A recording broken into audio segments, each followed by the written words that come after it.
haalli miidiyaan ittiin biyyatti deebi'ee ittiin hojjetu kan mijaa'u ta'e Dajaneen Daayirektarri OMN miidiyaa biyyatti deebiftee hojjechuudhaaf qophiidha kana. An televezyiinii Itoophiyaa keessa waggaa 7-8 hojjedheera. Miidiyaan yookiin dhaaba siyaasaa leellisaa kan biyya sanatti yookiin immoo abbootii aangoo qaban kana leellisa. OMN garuu dhaaba siyaasaa miti, warra aangoo qabuu miti, nyaara namaa laalee miti, ummata bal'aa giddu galeessa godhee waan hojjetuu fi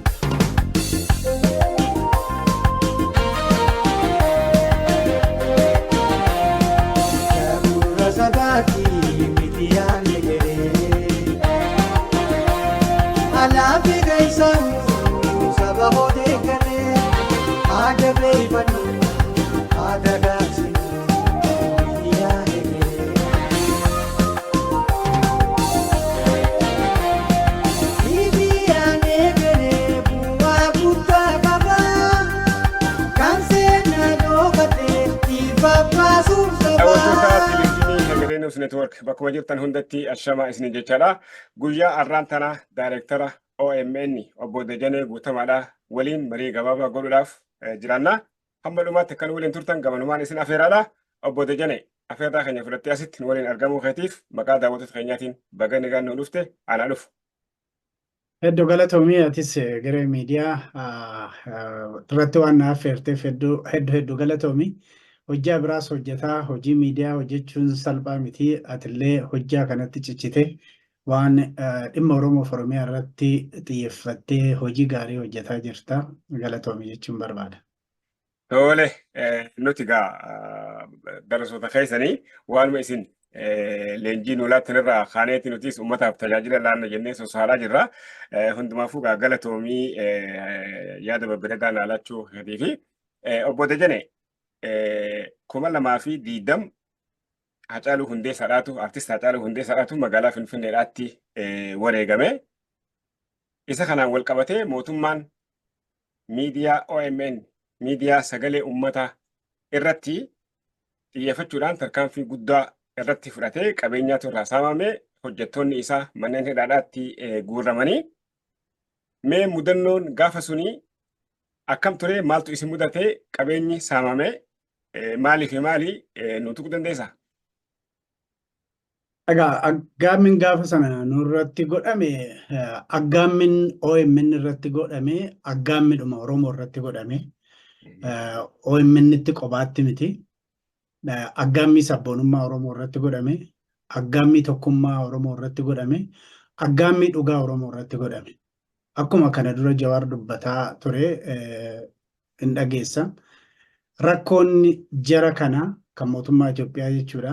Rakkoon jara kanaa isinii miti, miidiyaa miti, dhugaa Oromooti jedhe Finfinneetti yeroo jiru. Dhugaadhumatti aggaammin suni dhugaa Oromoo irratti jechuudha. Oromoon yeroo beela'u, Oromoon yeroo ajjeefamu, Oromoon mirga inni du'eef qeerroo 5,000 amma 7,000 kan inni itti gabbare suni iddoodhaa socho'ee sirna dura leellisuutti yeroo jabaatanii OMN dhugaa Oromoo sana karaa dhugaatiin gaafin Oromoo maal akka ta'e sana ibsaa waan tureefi lammata immoo wanta akkasii kuni Itoophiyaa sana keessatti hin baramne. An televezyiinii Itoophiyaa keessa waggaa 7-8 hojjedheera. Miidiyaan yookiin dhaaba siyaasaa leellisaa kan biyya sanatti yookiin immoo abbootii aangoo qaban kana leellisa. OMN garuu dhaaba siyaasaa miti, warra aangoo qabuu miti, nyaara namaa laalee miti, ummata bal'aa giddu galeessa godhee waan hojjetuu fi wanti kun laandiskeeppii miidiyaa aadaa miidiyaa biyya sanaa keessatti haaraatti ta'e. Sabaaf sablammoonni biyya sana jiran kan isaanii eertaayimii fudhatanii kan akka Sidaamaa duraan guddifne Walaayittaan eertaayimii kenninee fi Hadiyyaan eertaayimii kenninee fi kan akka Silxee Guraagee illee otoo nafin eertaayimii gaafataa turanii warri kaaba jiranii kan akka Qimaant Agaw kun sabaaf sablammoonni biyya sana keessa jiran hundumtuu biiroo isaanii OMN godhatan jechuu hin danda'ama. Kanaaf gama siyaasatiin Jawaar faa jiru, gama artiitiin immoo Hacaaluun faa jira, gama miidiyaatiin immoo OMN kan biroo jiru.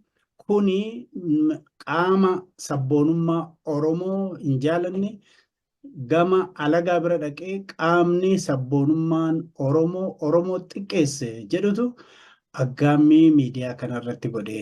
Kun immoo kan inni wal qabatu ajjechaa Hacaaluu akkasumas immoo ajjechaa dargaggoota biroo dhaabbilee siyaasaa warra hoogganan warra gurguddaa kan akka Jawaar, kan akka Baqqalaa akkasumas immoo hooggantoota adda bilisummaa Oromoo dabalatee kuni aggaammidhuma waliigalatti Oromoo irratti aggaamame sana keessaa OMN damee miidiyaati jechuudha. So aggaammiin gaafa sana nurratti aggaamame sana ture.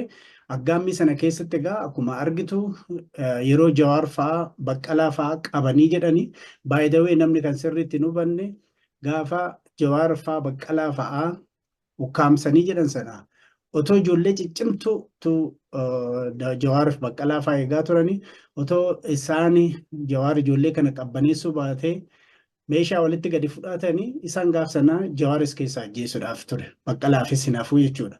Kanaaf yeroo tokkotti isaan achitti ukkaamsanii OMN immoo dhufaniit poolisiin federaalaa fi poolisiin Finfinnee otoo nuti istuudiyoo jirru dhufanii nu marsanii achitti nu ukkaamsanii egaa hojjettoonni biildiingii guddaa tokkorra jirra. Hojjettoonni baankii kan biroos jiru.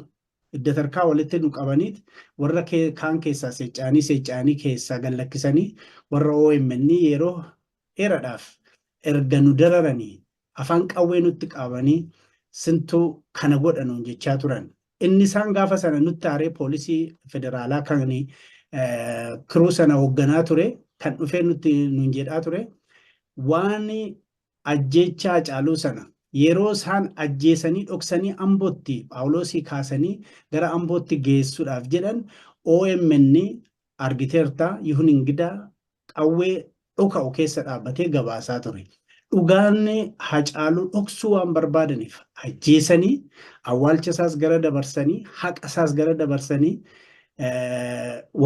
afaan qabsiisuu waan barbaadaniif dhugaa sana waan gadi baafne fi sun hundumtuu laayivii dabarsaa waan turreef jechuu kiyya kanaaf aaranii dhufanii hin turre hin bullee Jawaar faas achitti ukkaamsanii nuyis dhufanii miidiyaa nurratti cufan jechuudha. Miidiyaa keenya cufanii booda meeshaa kan maal fudhatanii tokko tokko asitti himuu hin danda'u obboleessa kiyya akkuma jirutti istuudiyoo keessaa waan qabnu hunda isaatu keessaa nu baasanii dhuma irratti waan anaa fi hiriyaa koo achitti hafne waan nuun jedhani lammata waan akka Hacaaluu jettan kana yoo kaaftani gaafa lammata dhufnuu singorsuudhaa hin dhufne sirrukutuu dhufnaa nuun jedhan. Nuti akkas jedhanii biiroo keenyatti deebineet hojjenna jenneeti yaalle garuu yeroo nu gallakkisanii booda biiroo keenyan saamsanii poolisii federaalatii fi kan Finfinneetiin eegaa turanii meeni nuti qabnu waan xinnoodha amma guddaatti hundumtuu hin saamame kan egaa istuudiyoon Finfinnee bifa kanaan cufame garuu sagaleen Oromoo qilleensa irraa fannee osoo achitti hin deebine dhiifama guddaa akka gaariitti ibsa bal'aa nuu kennite gaafa amma waxabajjii 29/2020 magaalaa Finfinneedhaatti artist Hacaaluu Hundeessaa ajjeefamuudhaan wal qabate isin sagalee uummataa innaa taataniifu dhimma san kallattiidhaan gabaasuu guutuu addunyaadhaatti hawaasni Oromoodhaa isin daawwataadhaatti ture. Amma gaa waajjiratti yookaan istiidiyoodhaatti dhufanii isin ugguruudhaaf tattaafatanii warra biraa Maamasiraat akkasuma Guyyoo Waariyoo akkasuma Mallas Alamuu guyyaa san fuudhamoo guyyaa biraati. Inni lamadaa qabeenyi OMN qabeenya sosochuu jira qabeenya akka makiinaa qabeenya meeshaa kaameeraa meeshaa olii gadi sosochanii fi qabeenya sosochii kan akka manaa kan akka waajjiraa yookaan istiidiyoodhaa. Qabeenyi guyyaa san mootummaadhaan dhuunfatame yookaan warasame hilmaamaan meeqatti shallagamu? Egaa gaafa sana hojjettoonni yeroo sanatti iddoo lamatti jiru. Hojjettoonni gaafa sana hin dhufne jiru. Wanti kun kan ta'e egaa halkanii warri halkaniin barii halkaniin kaanee dhufneet akka biyya kanaatti 4 AM jechuudha. Akka biyya sanaatti sa'aatii 10 rafuu dadhabnee bu'aa bulleeti barii isaa dhufnee warri dura dhufne sanatu achi jirraa gadda keenya ibsine booda nuyi warra achi jirru sana afaan qawweetiin waan hama nurratti godhan kana jechuun si arrabsu afaan qawweesitti qabaniiti biyya jeeqxu siin jedhu afaan hin taaneen si arrabsu isa numa dandeenye keessa darbine. Guyyooniif akka tasaa ta'e guyyoo waariyoo gaafa sana guyyaa boqonnaa isaatii hin turre erga waajjira keenya cufanii nu hundumaa warra namni addaan faca'e kan qabanii kaan isaanii immoo namoota barbaadanii qabu ture. Guyyoo waariyoo kana booda keessa kan qabame sana booda Mahammad Siraajis kan qabame sana booda Mahammad Siraaj by the way yeroo sana Adaamadha jira. Kana isa achii qabanii dursanii yoon dogoggoruu baadhee Mallas Alamuu miti Mallasa Dirribsaati. Mallasa Dirribsaa egaa akkuma duraan siin jedhe sana lammata yoo hojii akkasii hojjettan malee hojjettanii lammata dhufnee isin hin gorsinu qawweedhumaa isinitti dhukaafna isin ajjeefna jedhe afaan baasee namichi. So Mallasa naannoo sanatti argame. So kanaaf Mallasa gaazexeessitoota malee shofeeronni keenya yoo xiqqaate nama 3 ga'utu shofeeronni keenyas hidhamanii.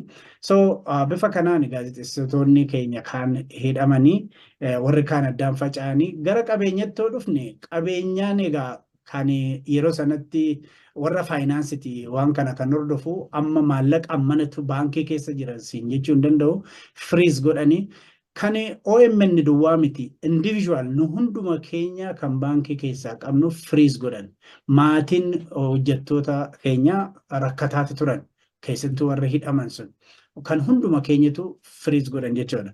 Kanaaf ati tilmaame egaa maallaqatti meeshaan kaameeraan jira, kompiitarri jira, meeshaan istuudiyoo tokko akkasumas immoo kan yoo xiqqaate levelii lamarra jirra, fooqii lamarra jirra jechuudha. Kun hundumtuu qabeenya qaba.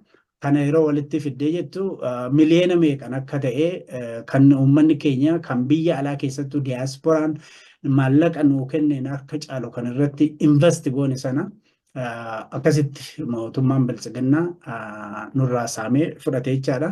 Maallaqaan amman isin jechuu hin danda'u. Garuu maallaqa guddaan kan uummanni biyya keessas buusaa ture firiis ta'e akkasumas immoo istuudiyoo guddaadha.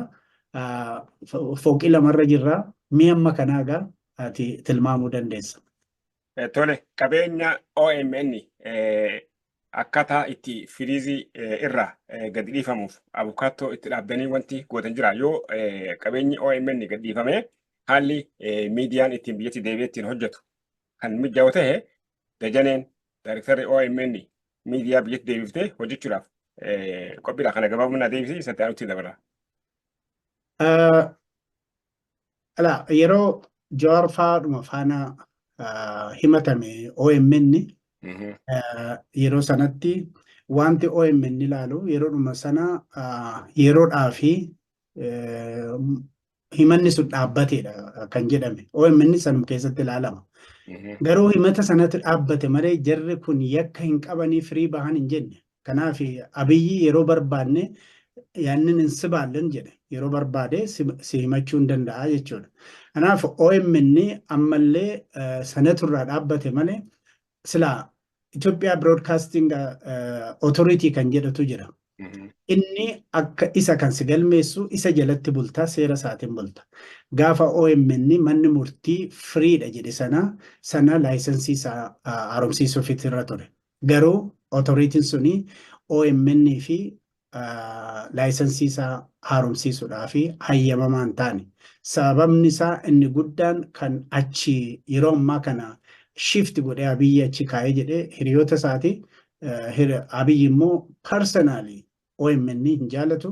Yeroo meeqa yeroo biyya keessa jirrullee xalayaa fa'aa erginee fi kan jenne DHL dhaan nutti deebise. Kanaaf warra achi keessa jiranii akka hin haaromnee fi laayisensiin OMN akka hin haaromfamne kana bira darbanii obboleessa kiyyaa OMN saatalaayitiitti illee akka hin baane warra saatalaayitii kaampaanii saatalaayitii loobii gochuudhaan yeroo kaan maallaqa isinii kennina jechuudhaan akkuma biyya keessatti maallaqa kennu korraapshinii baran yeroo kaan immoo sodaachisuudhaan jaamii isin jalaa goona jechuudhaan OMN akka saatalaayitii irra hin turre sooshaal miidiyaa irra illee akka hin turre duula adda addaa nurratti godhaa turan. Kan biyya keessatti deebi'u haalli amma ana kan ilaalutti sirni suni ammallee Oromoo wajjiniin diinummaa keessa jira. Diinummaa keessa jira. Ijoollee abbaa gadaatu masaraa Minilik seente haa jedhamu malee sirni sun ammallee Oromoo ajjeesaa jira, hidhaa jira. Abbootii gadaa yaadatta, dheengadda battee yaadatta. Warri isaan guddisan ijoolleen isaanii ijoolleen faannoo akkatti naannoo keessatti akka boqqollootti ilmaan Oromoo waadaniin argita. Waa hedduu argaa jirta yeroo ammaa kana. Kanaaf sirni sun ammallee Hacaaluu ajjeesee akka inni sirnaan hin awwaalamne godhee haqni isaa akka dhokatu godhee hamma jirutti waan tokko Oromoo amma hin urgoofnetti ammallee diinummaa irratti amma inni jirutti miidiyaa kana hin galchaaf hin galchuu waan hin murteessu. By the way, Oromoon kan sirriitti beekuu irra jiraatu amma Dajaneen daayirektarii OMN ta'ee jirutti gaafa OMN uummanni keenya kan nu deeggaraa jiru lakkii haalamma Oromiyaa keessa jiru gaariidha. OMN biyyatti haa galu yeroo jedhamu marii uummataatiin galla malee akkanumaan ana daayirektarii waan ta'eef qophaa kootti murteessee waan galu hin jiru. Garuu amma yeroo ilaallu haalli Itoophiyaa keessa jiru, haalli Oromiyaa keessa jiru miidiyaa firii ta'e kan sagalee uummata Oromoo firiili dhageessisu uummata Oromootii fi dhugaa uummata Oromoo karaa dhugaatiin miidiyaa himuu fi iddoon hin jiru.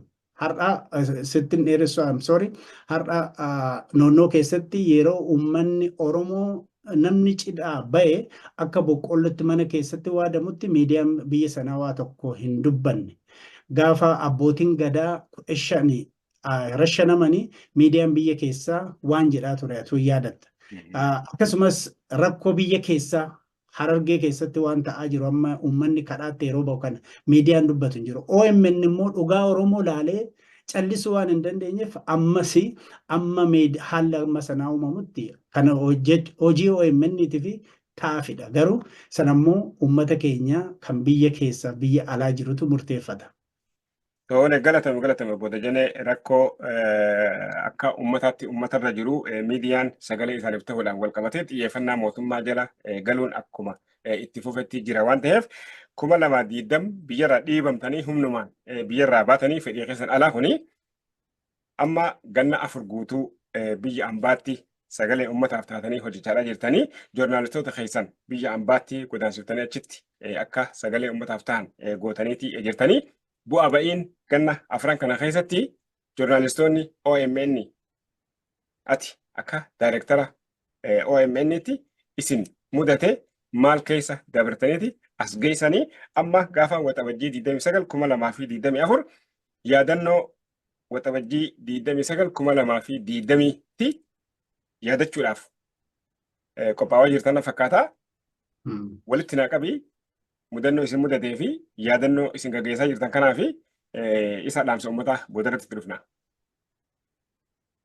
Egaa waggaa 4 darbe kana keessa waa hedduutu nu mudate. Keessattuu erga biyyaa yeroo baanu sana akkuma duraan ibse qabeenyi OMN qabu hundumtuu saamameeti kan biyya as deebine. Akkaataa itti deebinu kan keenya karaa adda addaatiin baaneti miidiyaa kana jiraachisuutu nurra jira jennee ofirratti murteessine ma'anaa mataa kiyya dabalate gaafan gara as deebi'u gara Kaanaadaatti as deebi'u yeroon karaadhuma booletiin bahee jedhu namni karaa biraa jira. Booletiin bahee jedhu na yaadadhaa Eliyaas Ibsaafaa wajjin yeroo mari'annu yookaan carraan ati qabdu yookaan Qilintoo yookiin Torontoo kan jedhu ture. Kana qabadheen itti seene rabbinaa fi du'aayin uummanni Oromoo kadhaan uummanni Oromoo godhaa ture na milkeessee as deebi'ee miidiyaa kanaa akka deebi'ee miila lamaan dhaabbatuuf hojii yaalii mataa kiyyaa godhaa ture. Egaa waggaa 4 darbe keessatti inni guddaan tokko miidiyaa silaa akka barbaadame sanatti ajjeesanii cabsanii akka lammata ol hin kaane gochuuf ture. Sagaleen Oromoo inni bilisa ta'ee akka hin dhagaamne, dhugaan Oromoo akka hin dhagaamne kanuma sirna bilisiginnaa kan sirna moototaa leellisuudha ka'e sana kan leellisu malee akka biraa akka hin dhagaamne waan barbaadaa turaniif akka nuti hin kaanetti nu cabsuuf ture. Garuu galata uummata Oromoo keessumaa hawaasa keenya biyya alaa jiru daqiiqaa tokkoof sakandii tokkoof otoo OMN qilleensarraa hin bayani tamsaafni keenya itti fufe. Keessattuu istuudiyoon keenya Siyaatil jiru kan akka Tasfaayee Amiinaa Cuukkoonfaa isaan qilleensarra tursiisanii nu eeganii.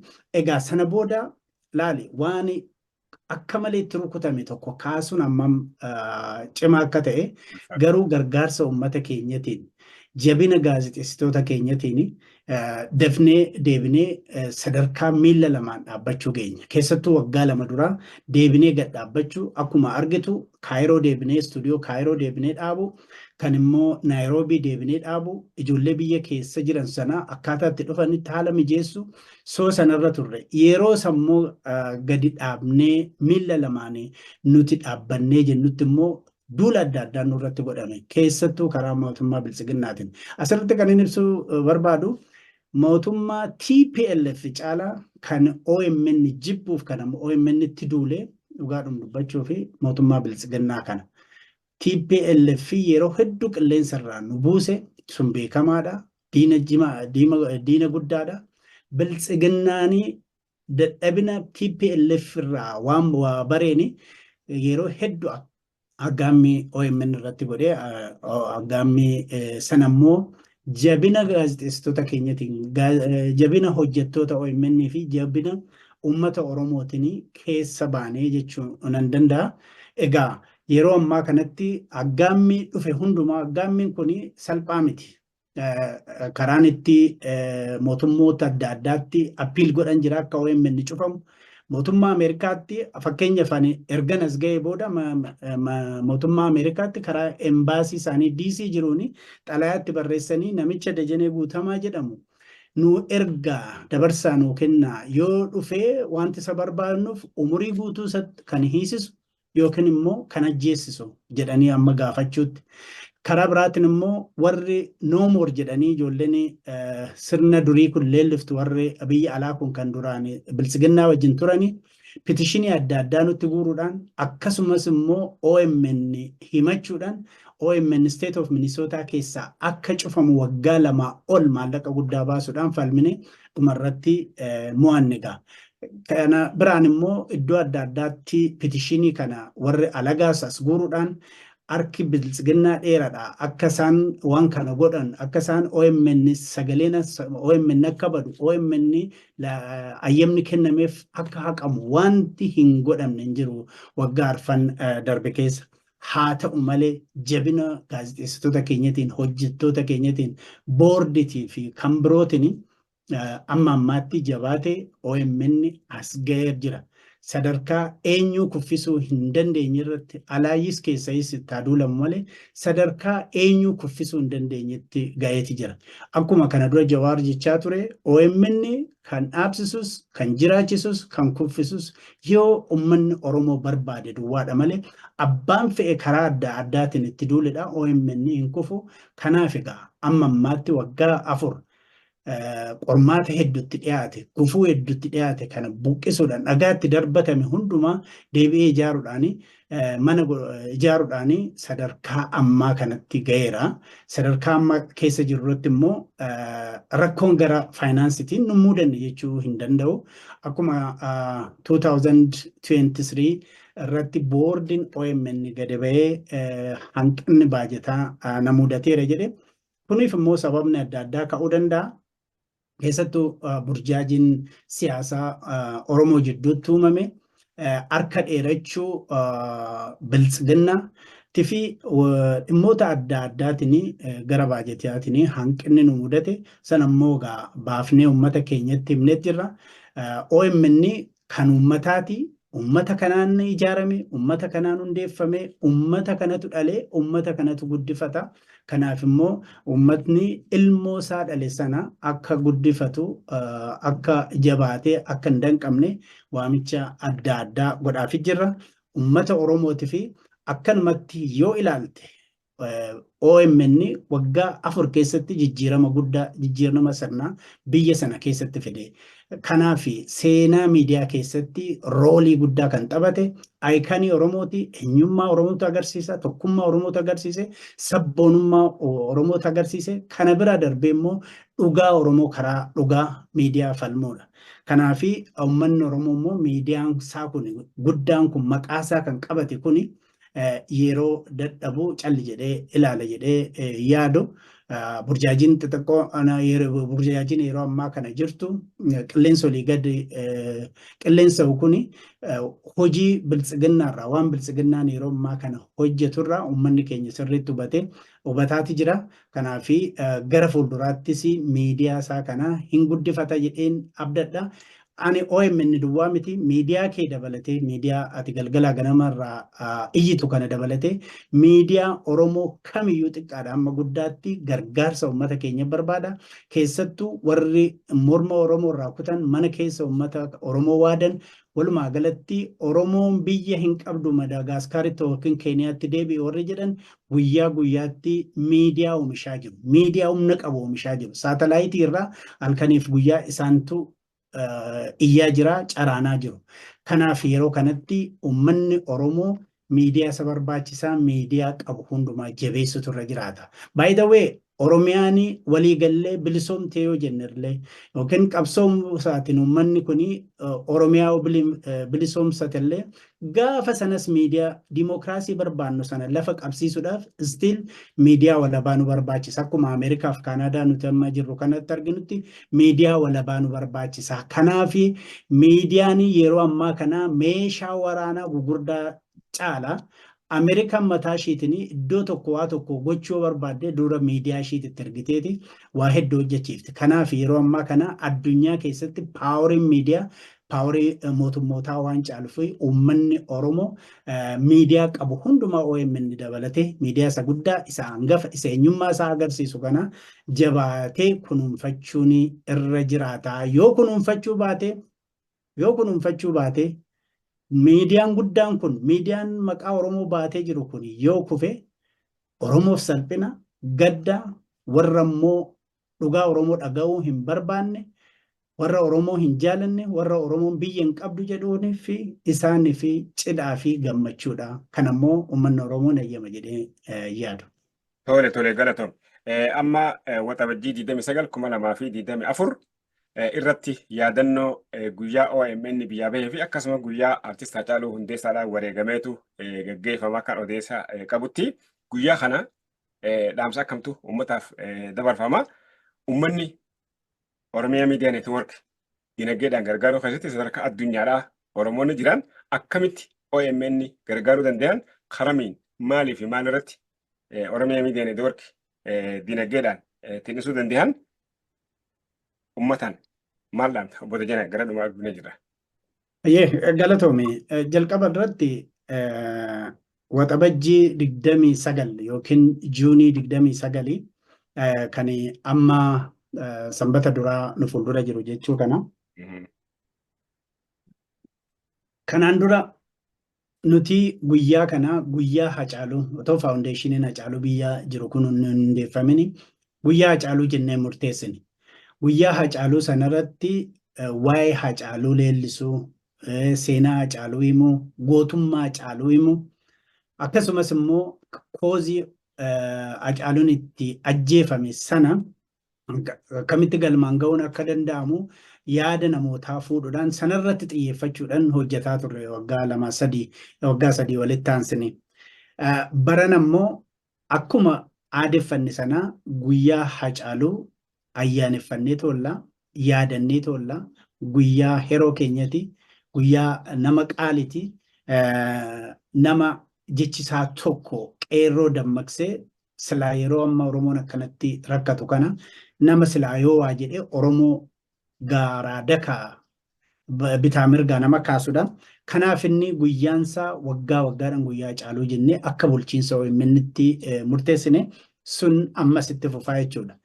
Erga guyyaan kan yaadannoon Hacaaluu erga dhumee booda sana booda immoo waggaa arfaffaa OMN biyyaatti bahe immoo laayivii akkasuma laayivii seenuudhaan kan yaadannu ta'a jechaadha. Asirratti guyyaan Hacaaluun ajjeechaan Hacaaluutii fi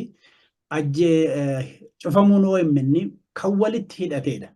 OMN irratti intarviiyuu godhe nafxanyaan diina keenya yoomumaa jedheeti murteessee labsee deeme torbee tokko booda ajjeesan. Sana duwwaa miti gaafa isa dhoksanii awwaalcha isaa dhoksanii yeroo isaan itti deeman otoo sirriitti mana hospitaalatti sakattaasin dhoksanii deemuudha ammoo yeroo jedhan gaazexeessitoonni keenya keessattuu Yihun Ingidaan galateeffachuu barbaada. Ibidda sana keessa dhaabatee gabaasaa ture. Suni baay'ee isaan dallansiisa. By the way, OBN nurraa fudhatee takka dabarsuu jalqabee ture hin dhaabsisan. So kuni OMN ajjeecha Hacaaluu wajjin waa walitti dhufutu jira jechaadha. Hacaaluu ajjeesanii OMN itti darbanii hayyoota siyaasaa Oromoos hin hidhan. Kanaaf egaa guyyaa kana yaadannaa guyyaa kana immoo yeroo yaadannutti waggaa arfaffaa OMN Finfinneetti cufame. Kan OMN Finfinneetti cufame sana guyyaa xiiqii sana yaadachuudhaaf laayiviidha qophii qabna. Qophii sanarratti uummanni Oromoo akkuma nama jedhe kana ilmoo isaatii aannan obaasa biqiltuu isaatii bishaan kennuufitu irra jiraata. Kanaaf guyyaa sanatti uummanni Oromoo miidiyaa isaa maddiis akka dhaabbatu aggaammi ammallee karaa adda addaatti jiru kana qolatee OMN hojjaa isaarratti akka xiyyeeffatu akka hawwii Dajaneettis akka hawwii bulchiinsa OMN'tti OMN Aljazeeraa Oromoo akka ta'u BBC Oromoo akka ta'u akkasumas immoo CNN Oromoo akka ta'u Oromoon miidiyaa kana maddii dhaabbachuutu irra jiraata. Oromoo malee galii biraan qabu. Namoonni tokko tokko maaliif maallaqa gaafattu jechuu danda'a. Non-profit organizationidha. Iddoo biraarraa galii hin qabu. Kan dhaabe uummata Oromooti. Kan gargaaru uummata Oromooti. Yeroo hundumas kan gaafannu uummata Oromooti. Miidiyaan gurguddaan kan akka NPR kan bara 1970 dhaabbate kan Ameerikaa amma ammaatti akkasumatti gargaarsa uummataatiin jira. Kanaaf uummanni keenya gaafa Juun 29 yookaan waxabajjii 29 sanbata duraa dhufu erga yaadannoo Hacaaluu Hundeessaa eddaraa erga raawwanne booda laayivii waan dabarsinu irratti kaan karaa adda addaatiin GoFundMe banne akkasumas PayPalin jira. Warri immoo North America keessattuu Ameerikaa keessa jiranii sistemii adda addaatti fayyadamu. Zeelii jira, Kaashaappin jira. Sana immoo Feesbuukii keenya irratti maxxansine gaazexeessitoonni keenya himaati jiru. Gaafa sanas laayivii baanee kan himnu ta'a. Warri kireedit kaardii hin qabne immoo iddoo jiranitti gurmaa'anii iddoo adda addaatti akkas gochaa jiru. Biyya kireedit kaardii hin qabnetti iddoo jiranitti gurmaa'anii koree OMN achi jirutti karaa garasitti gargaarsa isaanii yookiin gumaata isaanii kennu. Yoo iddoo isaan birallee hin jiraanne ofuma isaaniitii koree dhaabbatanii gumaacha isaanii sana walitti qabanii karaa adda addaatiin nu erguu danda'u. Kanaaf irra deebi'a. GoFundMe'n banameeti jira. PayPalin akka addunyaatti PayPalitti fayyadamuu danda'ama. Warra Ameerikaa immoo Zeeliidhaaf Kaashaappidha. Kana bira immoo yoo darbitanii YouTube keenyatti seentanii miseensa ta'uu akkasumas immoo gargaarsa kennuu dandeessu. Facebook keenya irratti illee akkasuma.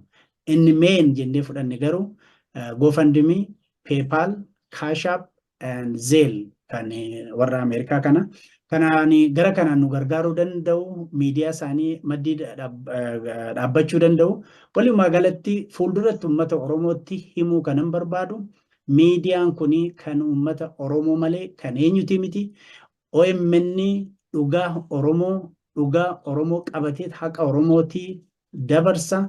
Dhugaa Oromoo karaa dhugaa dabarsinaa sana ala si'achi hin jennu. Taakkuu tokko sodaadhaa jennee yookiin maallaqni dhabame jennee dhugaa Oromoo akkuma kana dura Jawaar wajjin yeroo teenyee haasofnu jedhee taakkuu tokko dhugaa Oromoo hin sharafnu. Kana waadaa isinii galla halkanii guyyaa jabaannee isinii hojjenna. Miidiyaa guddaa Oromoo boonsaa ture kana akkasumatti akka itti fufu goona. Isin immoo iddoo jirtanitti lafa jirtanitti miidiyaa keessan isa guddaa maqaa keessan baatu aayikanii Oromoo kan ta'e sabboonummaa Oromoo tokkummaa Oromoo qabatamaatti miidiyaa agarsiise kana lafa jirtanitti gargaara. Gaafii yoo qabaattanii sududaan nu gaafadha. Qeeqnoo jiraate miidiyaan kun kan keessanii yoo qeeqni jiraate immoo yoo qorramtiin jiraate illee wajjiniin haasofnee wajjiniin miidiyaa keenya qajeelfachuu dandeenya. Kun kan keenya kan mana keenyatti kana alagaa miti. Kanaaf miidiyaa kana jabaadhatii maddii dhaabbadha. Miidiyaan kun dadhabe jechuun Oromoon dadhabe jechuudha. Oromoon dadhabe jechuun haqni Oromoo dhokatee akka hafu godhama. Abbootiin keenya warri sheekota warri qeesii immoo akka nuti milkoofnu Waaqayyo nu kadhadha, du'aa nu godha. Ergaan koo kanuma gaabboleessa kiyya. Galatoomaa Bodo Jane guyyaa Juun 29 2024 yaadannoo wareegama artist Haacaaluu Hundeessaatiin wal qabate OMNs gaafa dhiibamee biyyarraa bahe achumaan yaadachuu waan barbaaduuf uummanni Oromoodhaa bahaa fi dhihaa kaabaa fi kibba guutuu ardii lafaarra jiran karaa GoFundMeedhaa PayPal akkasuma Cash App fi Zeeliin akka Oromiyaa Miidiyaa Neetwoorkii deeggartan tinnistan. Oromiyaa Miidiyaa Neetwoorkiin kufee jechuun uummanni Oromoodhaa kufee jechuudha. Kabajaan uummata Oromoodhaa Oromiyaa Miidiyaa Neetwoorkiin jiraachuudhaani kabajaan jiraatti. Kanaan alattis joornaalistoonni OMN uummata Oromoodhaa abdatanii bannee dhumna malee sirna uummata Oromoo guyyaa guyyaan ajjeesuuf sagalee hin taanu jedhanii dhokatanii halkan gurraacha biyya bahanii biyya ambaa keessatti sagalee uummataa ta'uudhaan ganna 4 guutuu uummata isaanii dheebochaadhaa, beelawaa, oowwaa fi qabbana hamaa keessatti uummata isaaniitiif sagalee ta'aa waan jiraniif Oromiyaa Miidiyaa Neetwoorkii deeggaruun dirqama sabaa, dirqama lammummaadhaati jechuudhaaniin anis dhaamsa dabarsaa. Obbo Dajane afeerraa keetiif. Afeerraa keenya fudhattee asitti argamuu keetiif maqaa daawwattoota keenyaatiin horii buli ulfaadhu. Gaa warra Oromiyaatti wal argu Oromiyaa nagaa qabdu uummanni keenya itti mirga isaa gonfatetti warra wal argu gooyitaan haa jiru nagaa wal dhaammanna. Hedduu galatoomii atis miidiyaan keessa akka jabaatu deeggarsas akkasii godhaniin asumaan gaafadha. Akkuma jettee wanti hunduu mijatee wanti hunduu rakkoon Oromoo hiikamee beektaa miidiyaan akka qurxummii bishaan keessatti uummata keenya keessatti hundi keenya akka deebinu hawwii keenya ammasitti garuu dhugaa Oromoo atis hundi keenya dhugaa Oromoo hin falmina. Asumaanii uummata Oromoo amma ammaatti miidiyaa kana deeggaruudha miidiyaa kana siin ga'e galatoomaan jedha.